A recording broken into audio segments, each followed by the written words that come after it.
BBC news আন্তর্জাতিক সংবাদে আপনাকে স্বাগতম। শুরুতেই সংবাদ শিরোনাম, এরপর বিস্তারিত।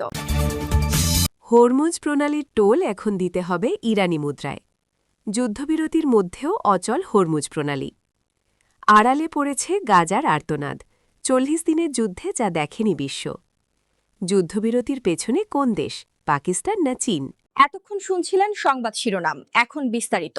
আপনি যদি মুসলিমদের পাশে থাকতে চান তাহলে ভিডিওতে লাইক করে চ্যানেলটি অবশ্যই সাবস্ক্রাইব করে দিবেন এবং কমেন্টে জানিয়ে দিবেন আপনার মূল্যবান মতামত।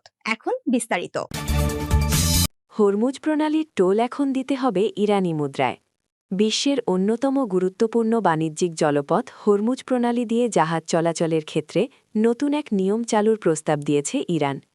দেশটির পার্লামেন্টের ন্যাশনাল সিকিউরিটি কমিশনের প্রধান জানিয়েছেন, এই প্রণালী পার হওয়ার জন্য বাণিজ্যিক জাহাজগুলোকে এখন থেকে ট্রানজিট ফি বা যাতায়াত শুল্ক ইরানের নিজস্ব মুদ্রা রিয়ালে পরিশোধ করতে হবে। মুম্বাইয়ে অবস্থিত ইরানের কনসুলেট জেনারেল শুক্রবার ২২ এপ্রিল এক সোশ্যাল মিডিয়া পোস্টের মাধ্যমে এই সংসদীয় প্রস্তাবের বিষয়টি নিশ্চিত করেছে। বিশেষজ্ঞরা মনে করছেন, এই পদক্ষেপের মূল উদ্দেশ্য হল আন্তর্জাতিক বাণিজ্যে মার্কিন ডলারের একক আধিপত্য কমিয়ে আনা। ইতোপূর্বে যুক্তরাষ্ট্র ও ইসরায়েলি হামলার পর ইরান যখন এই জলপথটি অবরোধ করেছিল, তখন তারা এক ধরনের অস্থায়ী টোল ব্যবস্থা চালু করে। যুদ্ধবিরতির মধ্যেও অচল হরমুজ প্রণালী। যুক্তরাষ্ট্র ও ইরানের মধ্যে ২ সপ্তাহের যুদ্ধবিরতির মধ্যে কৌশলগতভাবে গুরুত্বপূর্ণ হরমুজ প্রণালীতে জাহাজ চলাচল এখনও স্থবির হয়ে আছে। মঙ্গলবার ৭ এপ্রিল সংঘাত থামানোর ঘোষণা দেওয়া হলেও শিপ ট্র্যাকিং ডেটা থেকে জানা যায়, এই গুরুত্বপূর্ণ জলপথ দিয়ে নামমাত্র কয়েকটি জাহাজ পারাপার হয়েছে। ফলে ইতিহাসের অন্যতম ভয়াবহ বৈশ্বিক জ্বালানি বিপর্যয় কাটিয়ে ওঠার যে আশা দেখা দিয়েছিল, তা আপাতত ফিকে হতে শুরু করেছে। বাজার গবেষণা প্রতিষ্ঠান কেপলার জানায়, যুদ্ধ শুরুর আগে এই প্রণালী দিয়ে প্রতিদিন গড়ে ১২০ থেকে ১৪০টি জাহাজ চলাচল করত। অথচ বুধবার ৮ এপ্রিল মাত্র ৫টি এবং বৃহস্পতিবার ৯ এপ্রিল ৭টি জাহাজ এই পথ অতিক্রম করেছে। আড়ালে পড়েছে গাজার আর্তনাদ, ৪০ দিনের যুদ্ধে যা দেখেনি বিশ্ব।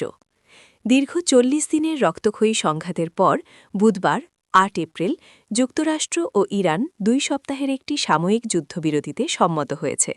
শনিবার ১১ এপ্রিল পাকিস্তানের ইসলামাবাদে এ বিষয়ে উচ্চ পর্যায়ের আলোচনা শুরু হওয়ার কথা রয়েছে। তবে বিশ্ববাসীর নজর যখন ইরান যুক্তরাষ্ট্র উত্তেজনার দিকে, তখন ৩ মার্চ থেকে ৮ এপ্রিল পর্যন্ত ৪০ দিনে ইসরায়েলি হামলায় বিধ্বস্ত গাজা উপত্যকায় তৈরি হয়েছে এক ভয়ানক মানবিক বিপর্যয়।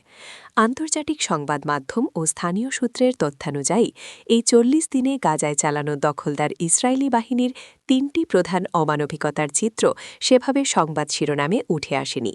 ৪০ দিনের মধ্যে ৩৬ দিনই বোমাবর্ষণ।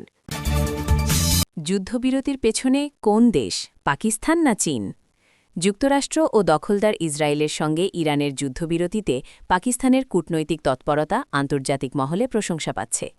তবে এ নিয়ে জোর গুঞ্জন উঠেছে, যুদ্ধবিরতিতে শুধু পাকিস্তানের ভূমিকাই ছিল, নাকি শেষ মুহূর্তে এই যুদ্ধবিরতি সম্ভব করতে চীন হস্তক্ষেপ করে।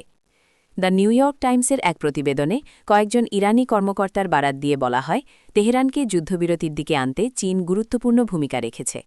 একই সঙ্গে এএফপি মার্কিন প্রেসিডেন্ট ডোনাল্ড ট্রাম্পের বক্তব্য উদ্ধৃত করে একই ইঙ্গিত দিয়েছে। ইরান ও রাশিয়ার সঙ্গে চীনের আন্তর্জাতিক অঙ্গনে ঘনিষ্ঠ সম্পর্কের কারণে বড় ধরনের কূটনৈতিক ভূমিকার প্রত্যাশা তৈরি হয়। তবে বাস্তবে বেইজিং এখনও নিজেদের অর্থনৈতিক স্বার্থকেই অগ্রাধিকার দিচ্ছে। বিশেষ করে বৈশ্বিক রপ্তানি নির্ভর অর্থনীতিকে সুরক্ষিত রাখায় চীনের প্রধান লক্ষ্য হিসেবে দেখা হচ্ছে।